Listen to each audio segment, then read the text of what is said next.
Assalamualaikum and hi everyone. Nama saya Nurul.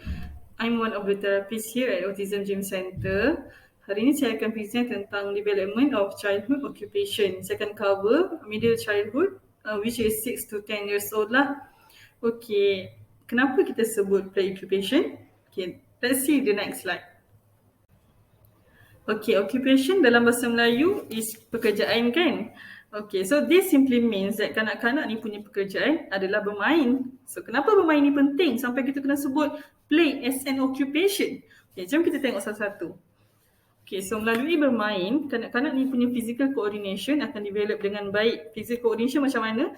Contoh kita tengok masa diorang main, diorang akan berlari kan? Berlari, panjat tembok, banyak aktiviti fizikal yang involve. So, ini akan bantu, proses bermain ni akan bantu untuk develop diorang punya physical coordination lah. And then begitu juga dengan emotional maturity, means kematangan daripada segi emosi.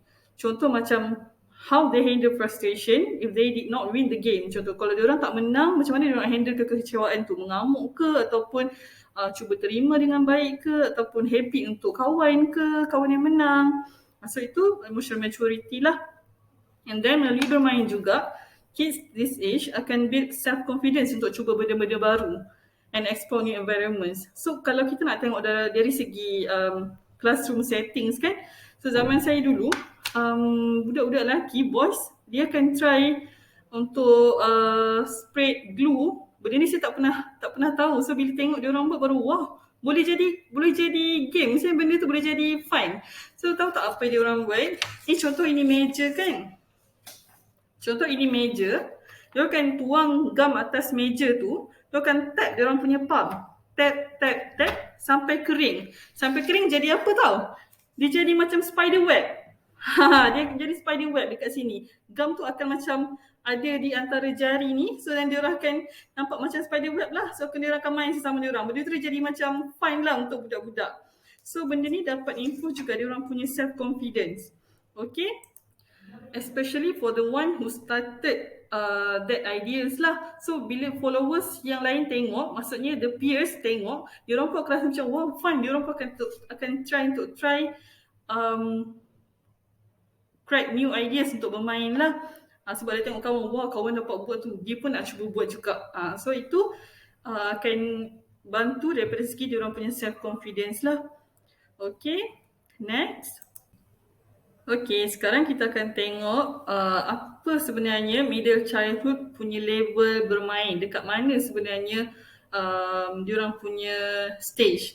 Okay, so kita akan start dengan games with rules lah. So untuk kids di middle childhood punya level, diorang dah start untuk ada games yang ada rules. Sebab diorang dah start untuk slowly faham how to play games yang ada rules. Contoh mudah macam kita dekat sekolah dulu ada main cop tiang, betul tak? So siapa yang kena berdiri dekat tiang, siapa yang kena dekat tengah, siapa yang kena touch, siapa yang macam mana nak menang. So benda tu semua ada rules. So untuk join the activity, diorang kena faham rules dah. So baru diorang boleh engage dalam activity tu. Okay, so itu salah satu contoh games with rules lah. So yang lain, contoh lain, main juta rial, main Uno, kad Uno, benda-benda yang kita rasa macam mainan biasa je, tapi sebenarnya itu games yang middle childhood akan start untuk boleh main lah. Maksudnya boleh main means sampai ke diorang punya level pemahaman. Okay, and then untuk craft and hobbies, kids umur 6 ke 10 tahun ni biasanya diorang akan ada interest untuk create a bit more complex craft and art projects. Masa ni kita akan nampak kebolehan diorang untuk organize, solve problems yang jadi masa nak siapkan projek and buat something daripada abstract materials. Cuma untuk completekan these activities, they will need help from adults lah to organize materials ataupun untuk identify steps. Sebab idea diorang tu dah ada. Cuma untuk siapkan sendiri tu diorang mungkin agak struggle. So contoh mudah macam kita buat frame gambar kan. Frame gambar guna ice cream stick. So nak buat shape triangle ke ataupun square ke. So diorang mungkin akan struggle untuk adjust size tick tu, sama ada kena patahkan ke ataupun nak matchkan ataupun nak lekatkan, and which one to put on top supaya gambar yang kita nak masukkan dalam frame tu boleh masuk dengan perfect. So benda-benda macam ni, they need advices from adults lah. Okay, next kita pergi kepada organized pots. Okay, dalam level middle childhood ni, diorang dah start akan ada interest dengan organized sports lah. Sports yang lebih organized, lebih structured macam bola sepak, bola jaring, yang lagi banyak guna rules kan. Sebab diorang punya kematangan daripada segi pemikiran tu dah start untuk develop slowly. Okay, cuma untuk fully faham, umur 7 hingga 8 tahun belum betul-betul fully faham lagi rules tu. Diorang kalau main tu banyak fikir nak menang je sebenarnya. Tapi once dah masuk umur 8 ke 9 tahun macam tu ataupun 9 ke 10 tahun macam tu, barulah diorang akan lebih faham dan boleh follow betul-betul any rules applied dalam games tu lah, dalam sports tu. Okay, so macam sukan yang organize yang macam ni lah, bola sepak, bola jaring, bola baling macam tu lah. Okay. Okay, next is social play. So social play ni tak semestinya kena ada movement dari segi fizikal, sebab bercakap dan bergurau sama-sama diorang pun dalam kelas, tak bergerak duduk dalam kelas, pusingkan kerusi, bercakap dengan member-member, gelak ketawa tu pun dah dikira social play dah, sebab ada interaction dekat situ dan diorang boleh communicate well antara satu sama lain. The one who make statement or make jokes dah boleh diterima oleh kawan tu, dapat communicate well lah. Okay. Plus dekat masa umur middle childhood ni juga, diorang dah akan start ada kawan baik, kawan yang hari-hari diorang communicate, lepak sama-sama, main sama-sama, makan dekat kantin sama-sama, sebab diorang dah start untuk ada peer preference. Kalau ingat zaman kita dulu kan masa sekolah rendah, kita dah ada start ada kawan-kawan yang kita selesa gerak sama, dah sebab kita rasa macam dia faham kita pun minat yang sama.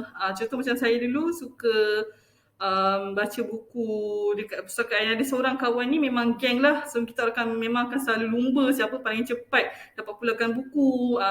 Benda-benda macam tu pun sebenarnya dah buat kita rasa, budak rasa macam kids tu sama, dia punya hobi, dia punya cara pemikiran sama. Sebab tu dia dah start untuk dah boleh ada differentiatekan kawan mana yang dia nak rapat, kawan mana yang dia tak berapa rapat sangat lah.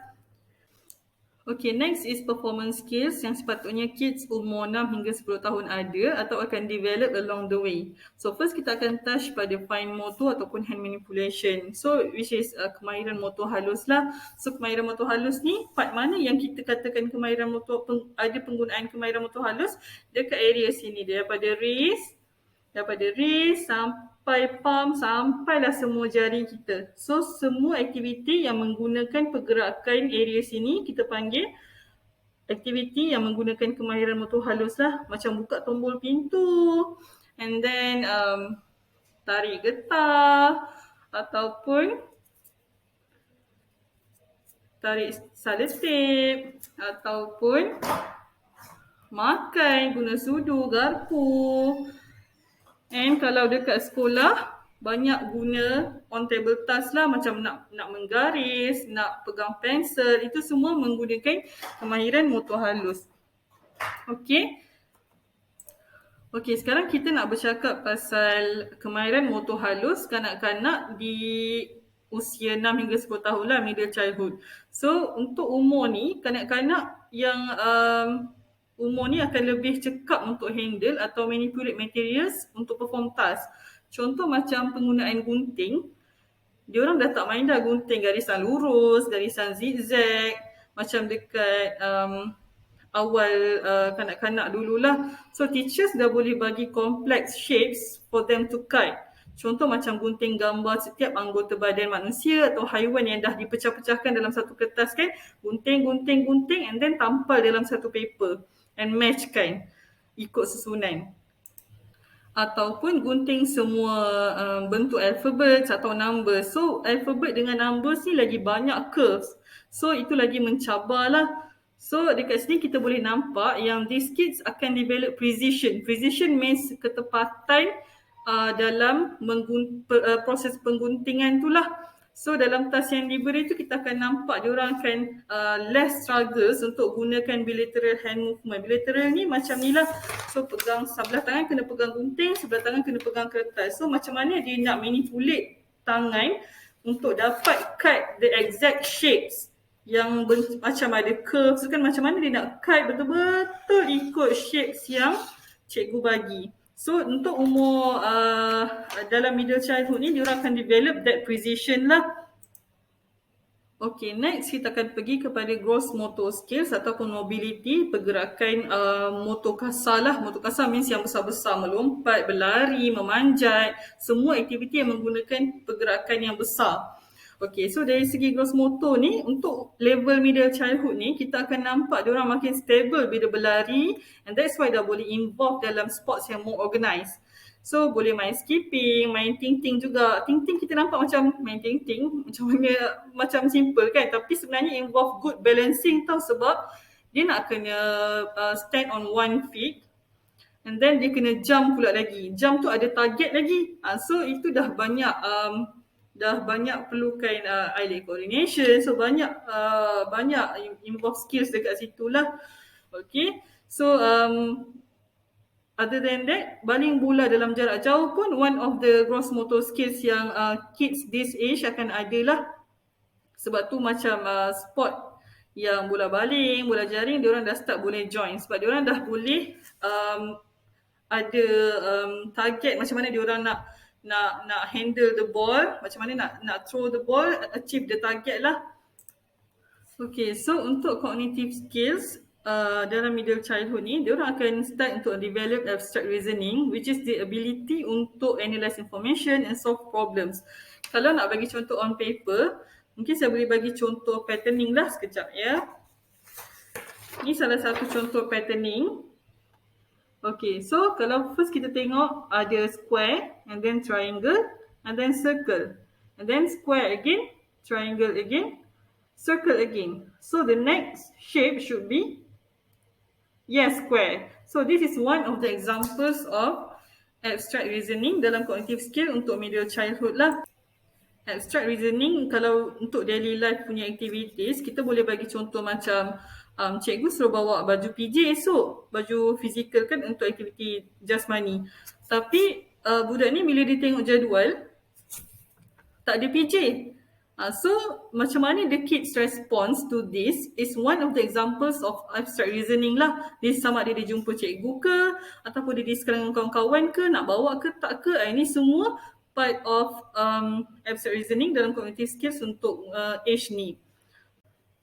Okay, still dalam performance skills juga, cuma kita akan tengok kepada social skills yang kids middle childhood sepatutnya adalah. So first kali diorang dah akan start untuk more cooperative lah.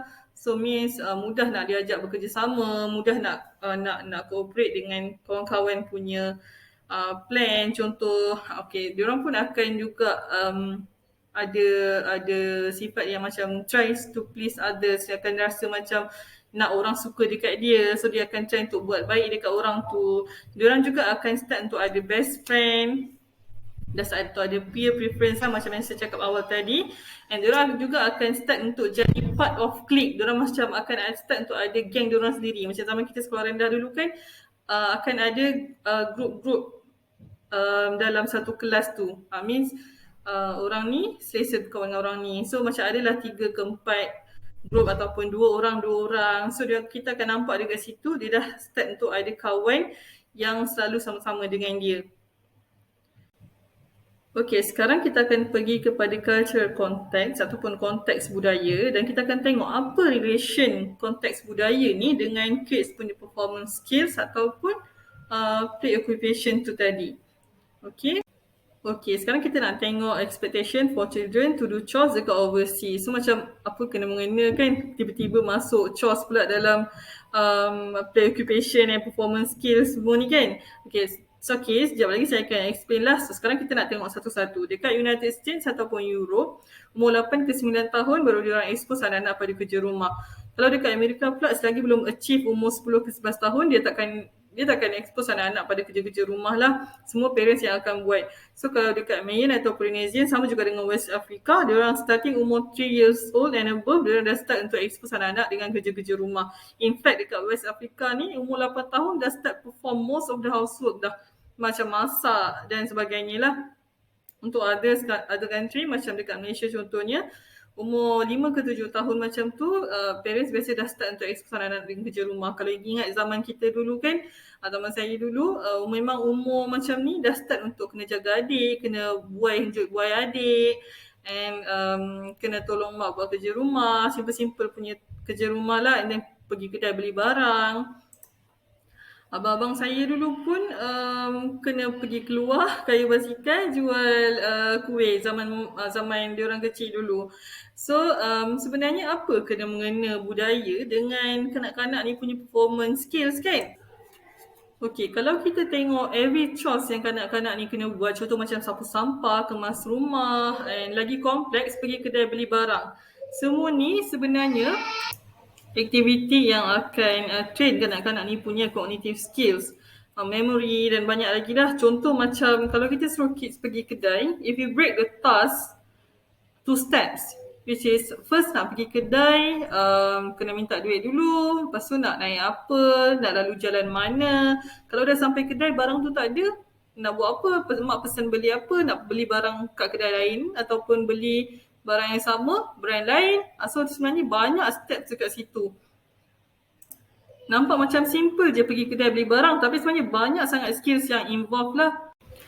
And that's why it mentions here that the numbers of errands a child was required to run and cognitive performance was significantly related, indicating that having children participate in work tasks at an early age may enhance cognitive competence. Means kids yang lagi awal kita expose dengan kerja-kerja rumah ni, dia punya cognitive skills akan improve lagi cepat dan lebih kompeten daripada kids yang start untuk buat kerja-kerja rumah ni, dia start di-exposekan dengan kerja-kerja rumah ni at later age lah.